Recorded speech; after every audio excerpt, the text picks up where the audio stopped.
hemos tenido buenos niveles de gobernabilidad porque cada asunto verdaderamente se atiende. No tenemos una política de patear el bote.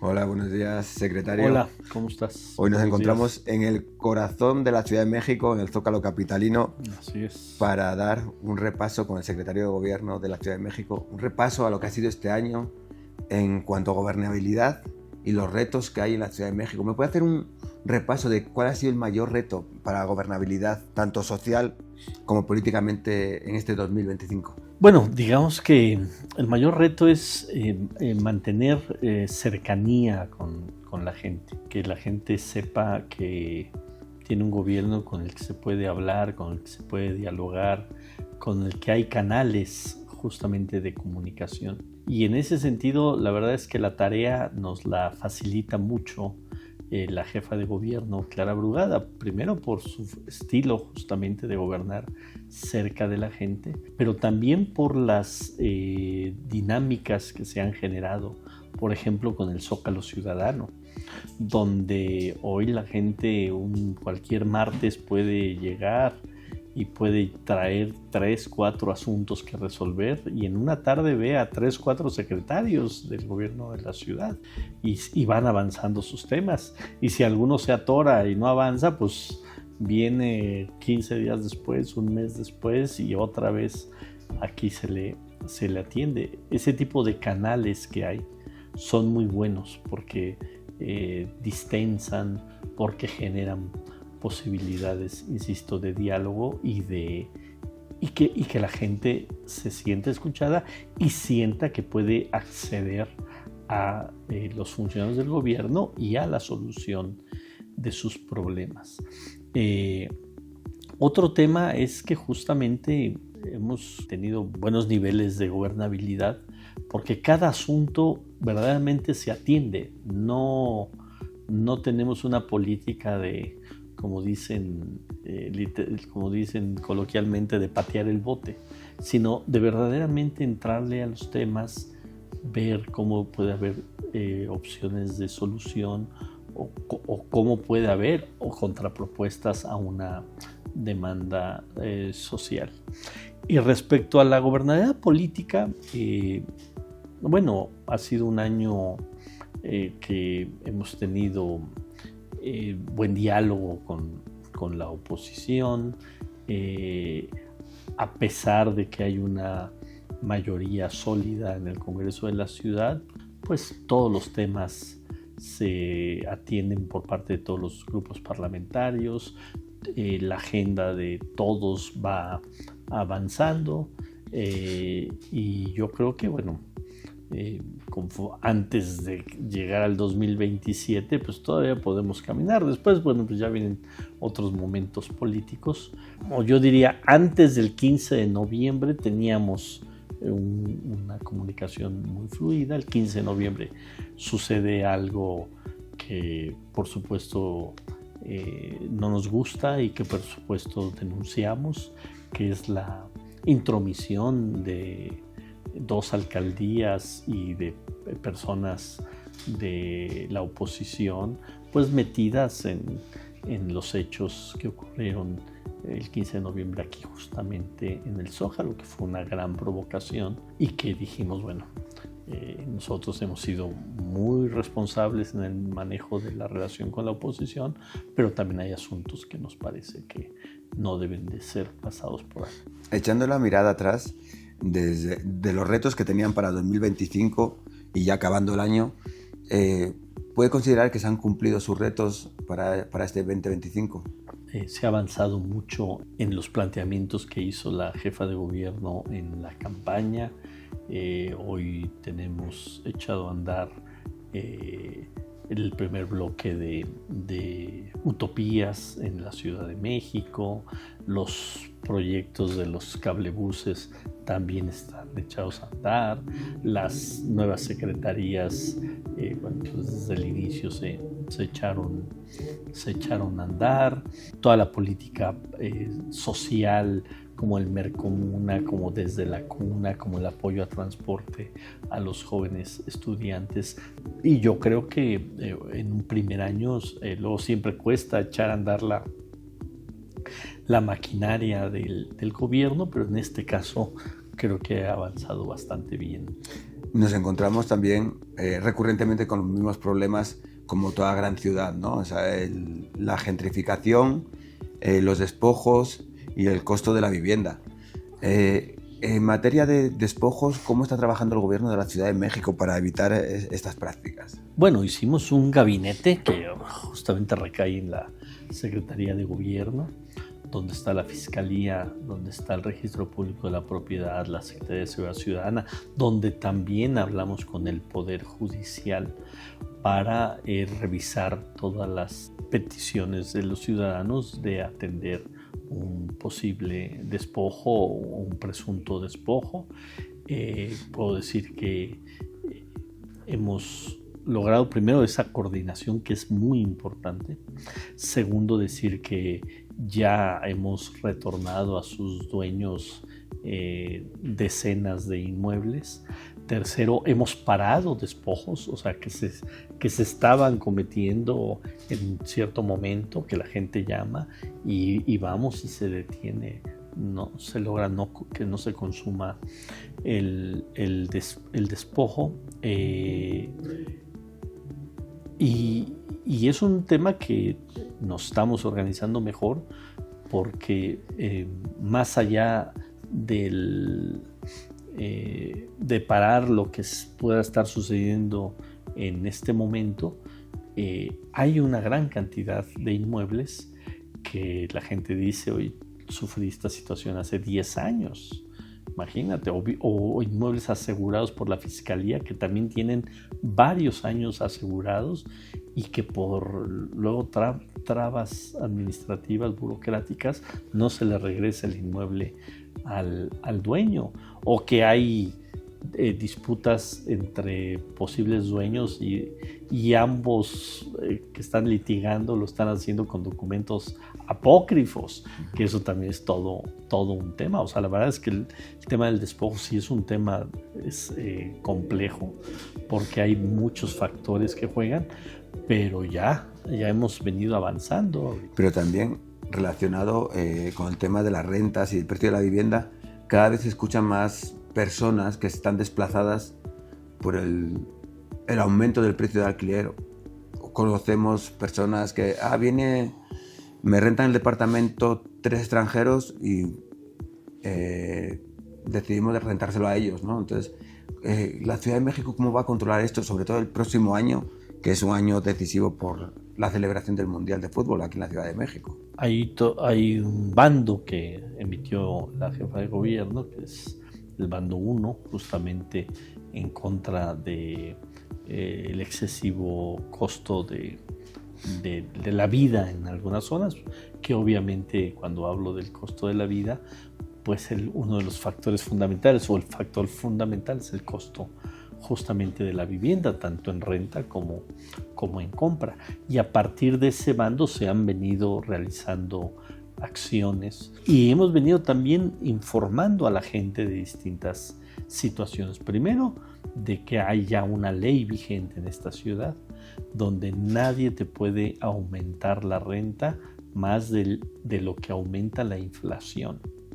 O sea, que si tú tienes una renta de 20,000 pesos y la inflación fue del 5%, pues no te pueden aumentar más de 1,000 pesos. No es de que en buena onda te dicen, oye, pues de 20 se te fue a 23,000 pesos, es muy poquito, son 3,000 pesos más. No, espérame.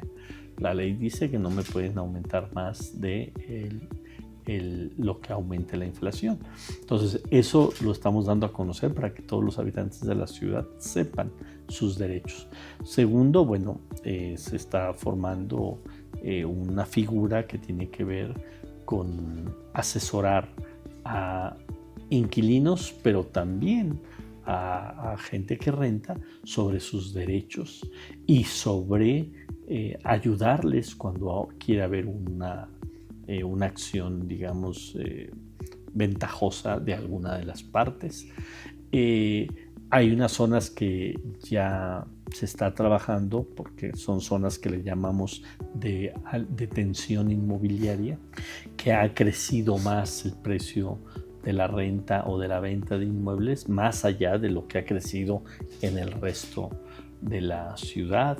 Tenemos pues mesas con quienes rentan su inmueble a través de plataformas y estamos ya generando las condiciones para que iniciemos el registro de huéspedes en la Ciudad de México, que es importante para tener el universo muy claro.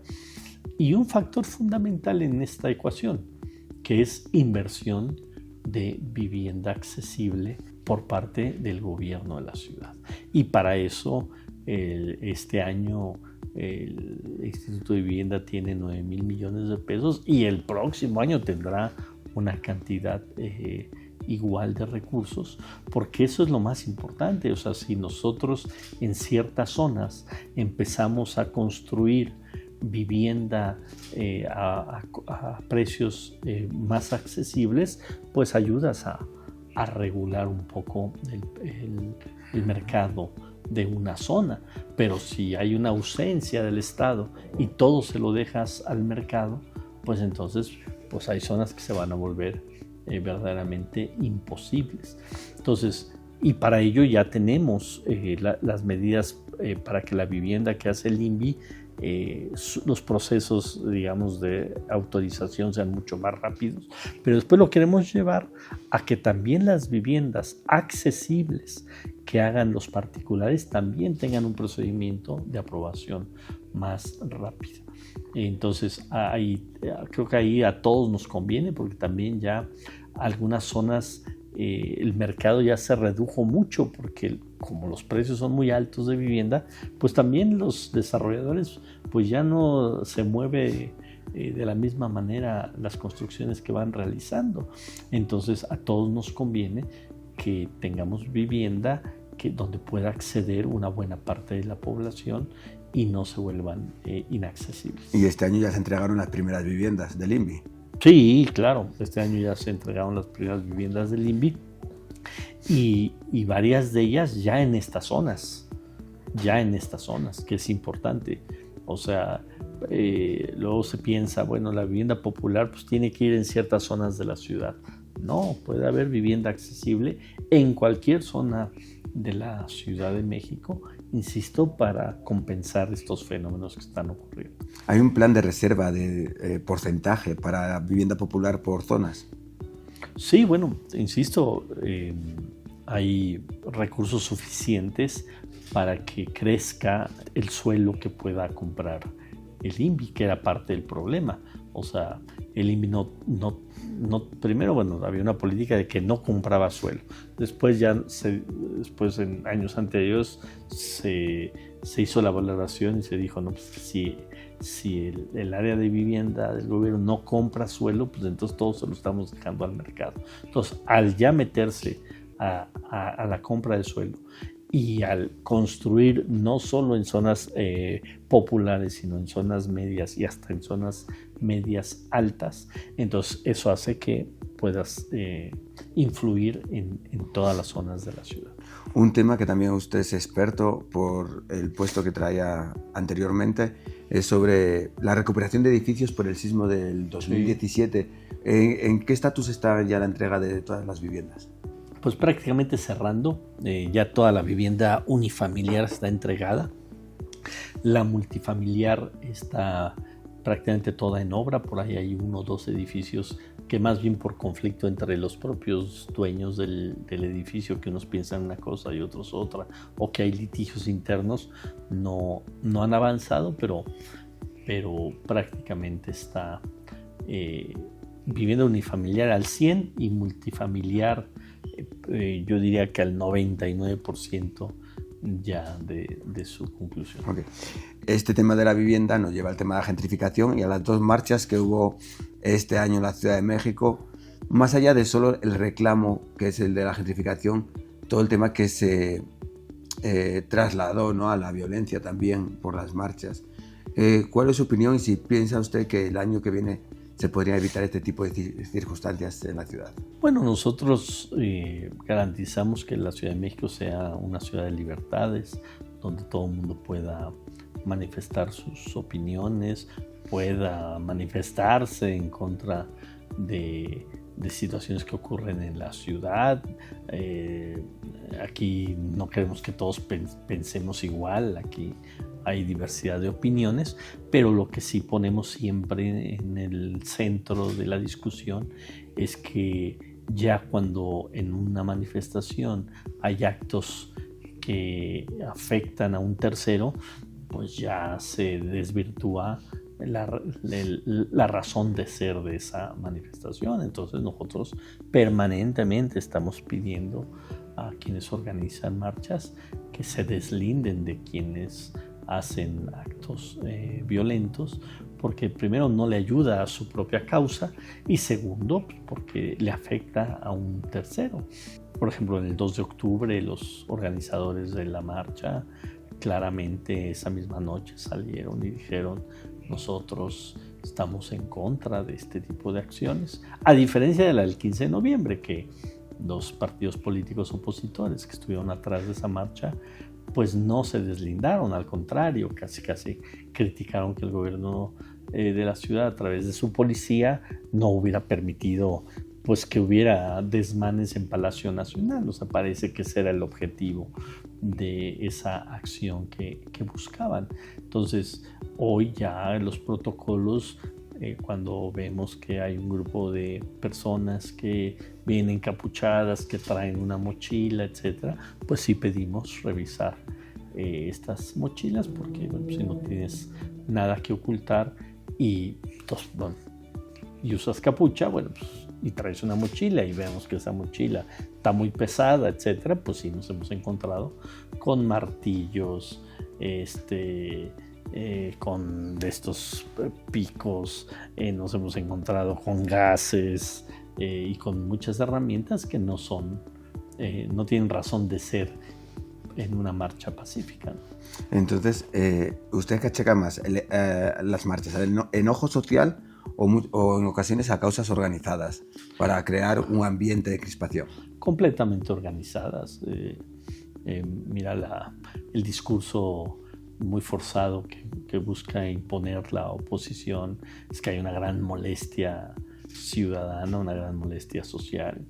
Bueno, eso no coincide con la realidad. Tan es así que si vemos las valoraciones que se tienen de la presidenta de México, de la jefa de gobierno, pues yo no he visto ni una sola consulta de opinión donde bajen del 60, 65, 70, 75 hasta 80% de aceptación.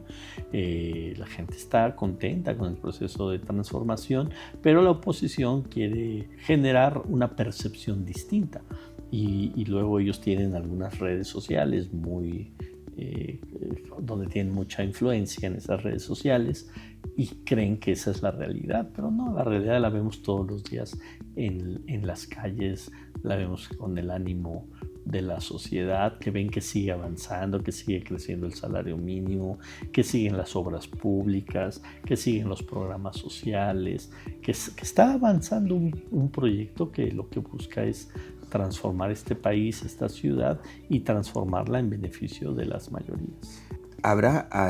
¿Se aplicará la ley a todo aquel que cree desmanes, que ataque a policías, que ataque a personas en la Ciudad de México, incluso policías que ataquen también, por la circunstancia que sea, a participantes en marchas o a miembros de medios de comunicación? Bueno, sí, de hecho ya en la última marcha del 15 de noviembre, pues ya hubo personas presentadas ante el Ministerio Público y en el evento del 2 de octubre también hay ya carpetas donde la Fiscalía está haciendo todas las indagatorias y ya hay gente también presentada ante los jueces, etcétera. O sea, obviamente no criminalizamos ningún tipo de expresión social, pero cuando ya aprovechando esa expresión social hacen acciones ilegales, acciones afectando a terceros, llámese policías o llámese medios de comunicación o llámese establecimientos mercantiles, pues ya se tiene que aplicar la ley. Para terminar con el tema de las marchas, en junio se realiza la Marcha del Orgullo LGBT. Sí. ¿Cómo garantizará el gobierno de la Ciudad de México que nadie, ni empresas, ni colectivos, ni organizadores se adueñen de esa marcha? Bueno, ahí hay todo un tema, ¿no? Ahí hay todo un tema.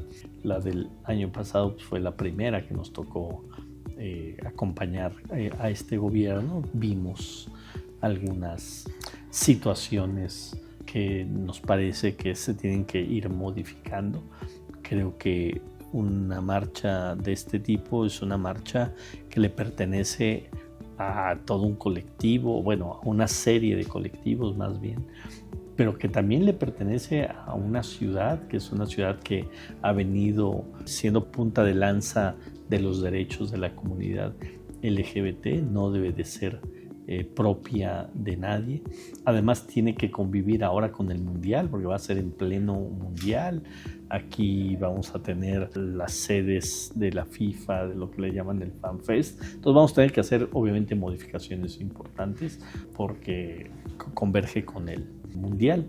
Pero queremos integrarlo, no queremos excluirlo, sino que, bueno, pues que ese día sea, digamos, un día mundialista, pero también un día donde se siga ondeando la bandera de la comunidad o de las distintas expresiones LGBT y más. Recientemente se dieron datos de seguridad, ha descendido la inseguridad en la Ciudad de México, los delitos de alto impacto, pero la percepción, sin embargo, siempre ahí se mantiene, ¿no? La percepción de inseguridad.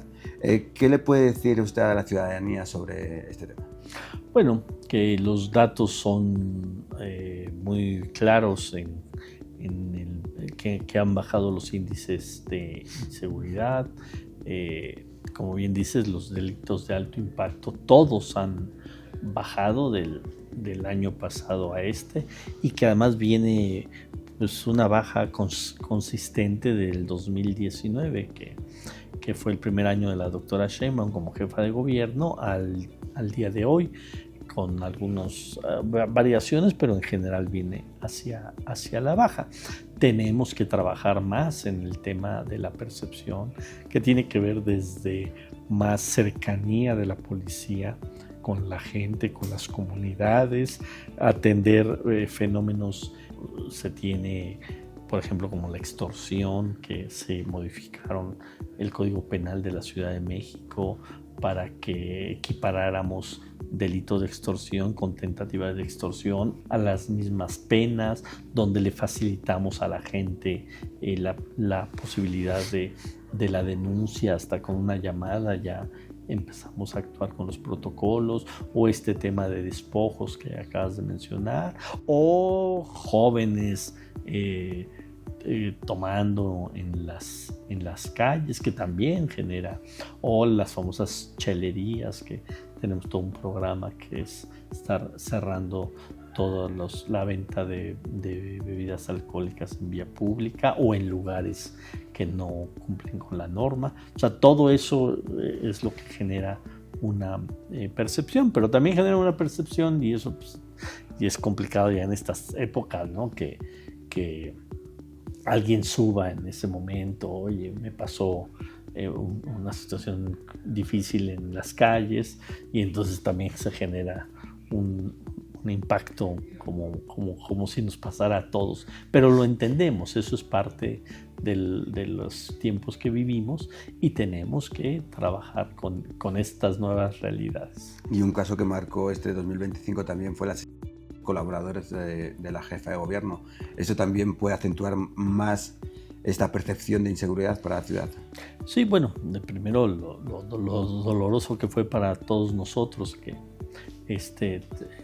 terrible crimen, pero como bien dices, pues también genera una situación de percepción, aunque justamente ese mes, el mes de mayo, pues fue uno de los meses con menores dolosos. O sea, pero como ocurrió ese hecho, pues la percepción de la ciudadanía fue de vulnerabilidad al respecto. Entonces, bueno, pues insisto, tenemos que caminar con estas realidades y tenemos que avanzar y también explicar todos los números que se tienen, todo el combate al crimen organizado, todas las detenciones que se han realizado, el que no haya o el bajar los índices no solo de criminalidad, sino que toda la gente que cometa un delito, pues que tenga consecuencias, que eso es también muy importante como parte de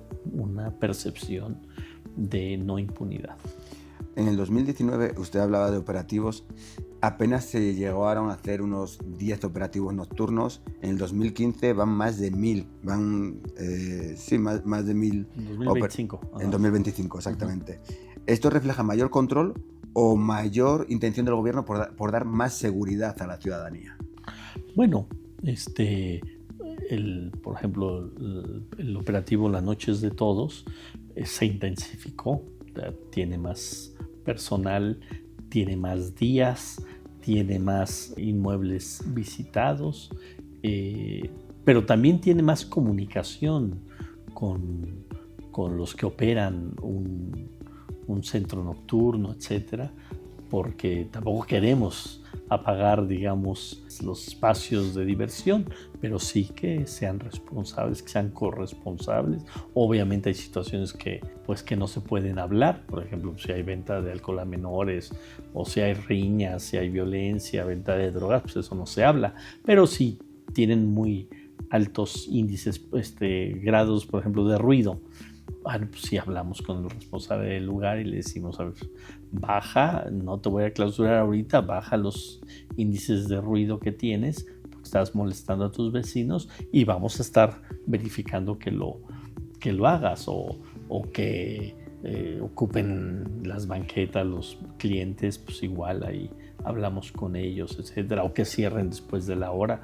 Estamos queriendo intermediar y buscar ser lo más justos posibles. En algunos casos pues no se habla, sino se sanciona, y en otros casos se habla antes de sancionar para que también los responsables de estos establecimientos sean responsables de su negocio. ¿Dónde diría que han enfocado más este tipo de controles? Se hacen las 16 alcaldías, se han hecho operativos en las 16 alcaldías.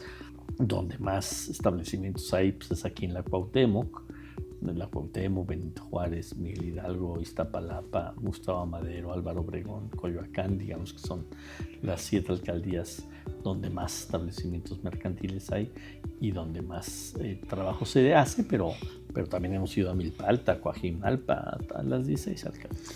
Este año también le hemos visto a usted tratando de poner orden o reordenar el comercio informal aquí en el centro de la Ciudad de México. Lo hemos visto en varias ocasiones ante una, podríamos decir, invasión del comercio informal del espacio público, ¿no? Del espacio que también es de todos, de los peatones, de los comerciantes y de los quienes nos visitan, de los ciudadanos.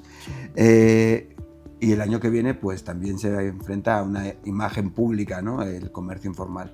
¿Cómo van a trabajar para garantizar que haya un equilibrio? Bueno, tenemos un plan que presentamos que tiene que ver con ahorita, que es la temporada más complicada, porque es donde el comercio justamente es donde más vende por ser la temporada decembrina, contenerlo para que no se desborde, pero a partir de enero tener una baja importante en el número de comerciantes en vía pública, regularizar por ejemplo las plazas y generar que más comercio en vía pública se meta a las plazas, dar espacios hoy a determinado número de comerciantes en vía pública que no tienen alternativas de espacios.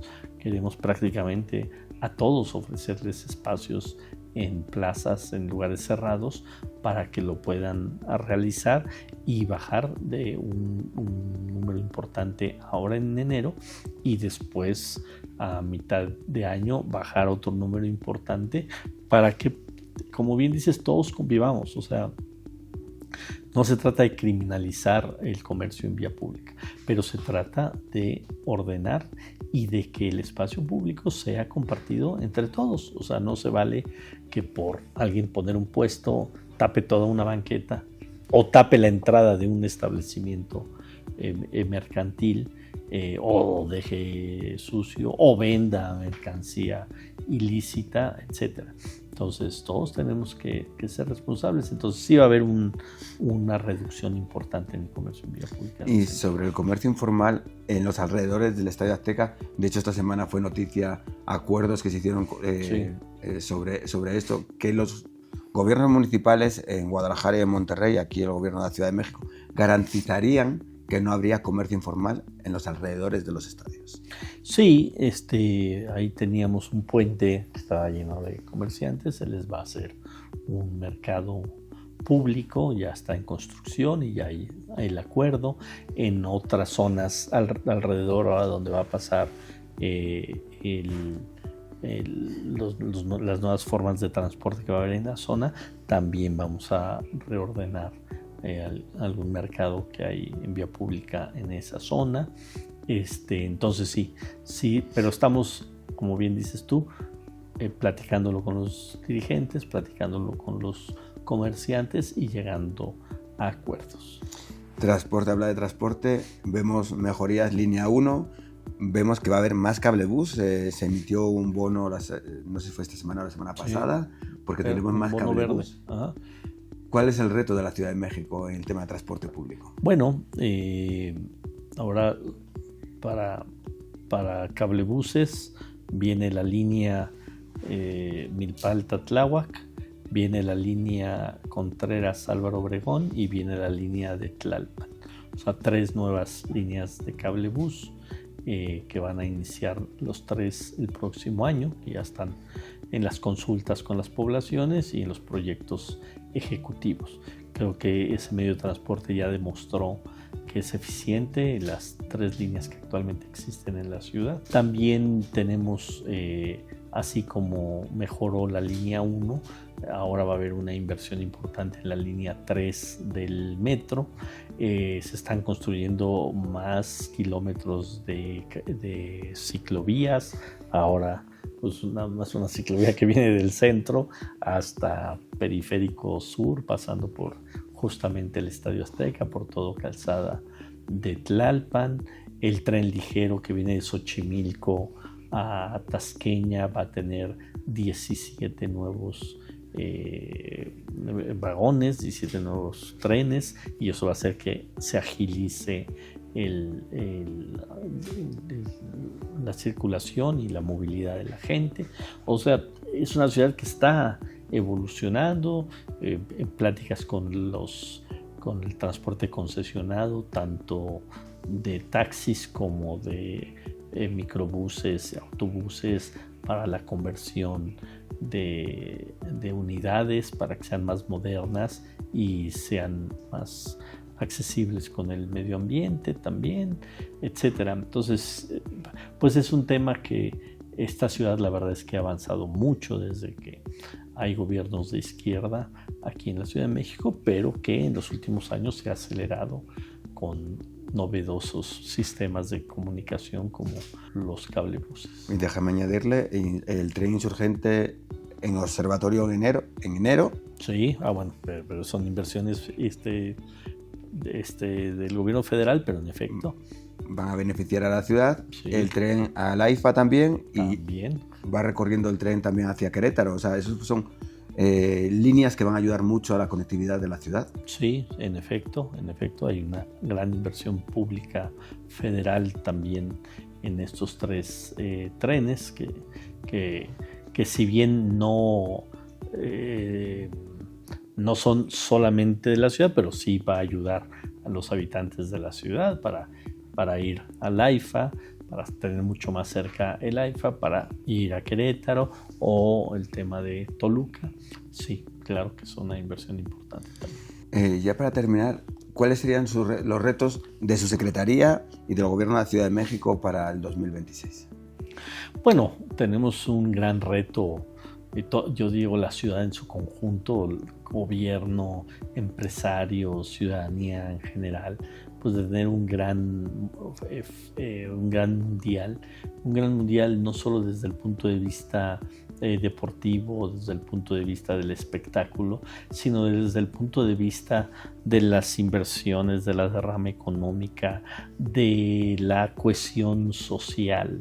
Estamos trabajando y estamos preparando este gran momento que va a tener la Ciudad de México. Pues es tal vez uno de los grandes espectáculos mundiales, o el más grande espectáculo mundial que hay cada 4 años, tal vez junto con las Olimpiadas, y ahora nos toca tener la inauguración del Mundial y algunos partidos más, pero más allá propiamente del espacio donde van a ser los partidos, pues nosotros estamos haciendo que el Mundial lo vivan todos los habitantes de la ciudad, desde espacios para ver los partidos en las 16 alcaldías, hasta renovar canchas, organizar torneos con todo tipo de la sociedad capitalina, desde eventos para niños, para mujeres, para personas con discapacidad, etcétera, que todos se sientan involucrados. Entonces es un gran escaparate para el mundo. Entonces, sin lugar a dudas, el Mundial pues va a ser parte fundamental del próximo año, pero no solo eso, o sea, la consolidación de los grandes proyectos que tiene la jefa de gobierno, que como te decía al inicio de la plática, se ha avanzado este año, pero se tienen que consolidar el próximo año, preparar la ciudad para momentos, o sea, no solo para el Mundial, o sea, esta ciudad viene otra vez la Fórmula 1, vienen muchos espectáculos, y seguir siendo un gobierno muy cercano a la gente. Esto de un gobierno cercano no debe de ser un momento, tiene que ser algo constante. Y este año creo que se sembró esa cercanía, y es una cercanía que tenemos que seguir alimentando todos los días con la forma en que gobernamos, con la forma en que resolvemos los problemas, con la forma que nos acercamos al ciudadano y que el ciudadano se acerca a las autoridades. Uh-huh. Entonces, ese tejer permanentemente mejores condiciones sociales, pues ahora sí que es algo que tal vez no se ve, no sale en las primeras planas de los periódicos, en los primeros noticias de la televisión, de la radio, pero es algo muy importante para generar gobernabilidad. O sea, sabemos que la Ciudad de México es uno de los centros urbanos más demandados por los turistas de todo el mundo, y de aquí también de México. Vienen a conciertos, récord de presentaciones de Shakira, récord de presentaciones ahora mismo de Bad Bunny, Fórmula 1, como usted dice, la Copa del Mundo, y hay conciertos todos los días para todos los gustos. ¿Cómo va a garantizar el gobierno de la Ciudad de México la seguridad también para esas personas que van a esos conciertos? Vemos que alrededor del Estadio GNP, cada vez que hay grandes conciertos, aparecen mensajes en redes sociales sobre robos de teléfonos móviles, etc. ¿Cómo va a reforzar también para el Mundial la seguridad? Sí, bueno, hay dentro de los equipos de trabajo respecto al Mundial, hay un equipo de trabajo que solamente tiene que ver con la seguridad. Ahí está encabezando, por supuesto, la Secretaría de Seguridad Ciudadana, pero están todas las dependencias del Gobierno de México y del Gobierno de la Ciudad de México, los organizadores del propio Mundial, personas del propio Estadio Azteca, pero no solo es otra vez a los alrededores, sino se tiene que garantizar la seguridad pues, en todos los espacios turísticos de la Ciudad de México, en el transporte público de la Ciudad de México, en las calles de la ciudad. Entonces sí, es un buen reto, pero como decimos nosotros, la verdad es que la Ciudad de México estos operativos, esta logística, pues la tiene cada 8 días. Uno piensa, ¿qué va a hacer una ciudad para prepararse? La verdad es que la Ciudad de México, pues claro que nos tenemos que seguir preparando y hay operativos especiales para el Mundial, pero esto lo vivimos, lo acabamos de vivir el fin de semana pasado. O sea, en una semana tuvimos 13 millones de peregrinos que llegaron de todas partes del país y de algunas partes del mundo. ¿Y qué pasó? No pasó nada. Todos o sea, se sabe hacer porque llevamos años organizados estos. Y además hubo conciertos de Bad Bunny. Pero el fin de semana, por ejemplo, de la Fórmula 1, tuvimos Fórmula 1, algún partido muy importante de la Liga Mexicana de Fútbol. Tuvimos lo de muertos aquí en el Zócalo. Tuvimos el desfile de muertos también en Reforma. Tuvimos 2 millones de personas en las calles de la ciudad ese fin de semana. Entonces, si una ciudad está preparada para estos grandes eventos, pues es la Ciudad de México. Okay, muchas gracias. ¿Usted va a ir a la inauguración del Mundial? No, vamos a estar trabajando y atendiendo todas nuestras responsabilidades.